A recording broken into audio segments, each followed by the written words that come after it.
Live organ transplant is a hot topic of discussion in the medical community. National Cheng Kung University Hospital overcame problems related to organ rejection. In 1995, it completed the first incompatible blood type living kidney transplant.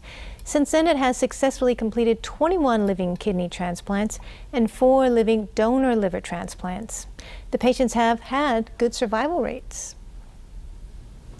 The major problem in organ transplant is organ rejection. To overcome different blood types in transplants, National Cheng Kung University Hospital medical teams use plasmapheresis to remove plasma and purify antibodies. After the organ recipient's blood group antibodies decrease, organs are transplanted. After surgery, immunosuppressive agents are used, and depending on the patient's condition, these are supplemented with immunoglobulin injections. In the past, organ transplants mostly had to wait for cadaver donations.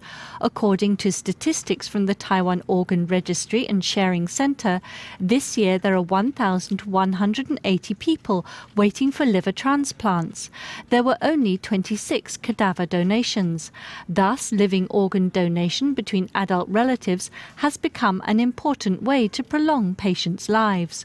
Although much progress has been made in living organ transplant, there is still a need for patients to continue to comply medically and be tracked long-term, so as to avoid the risk of graft rejection and biliary complications and maintain the therapeutic effect.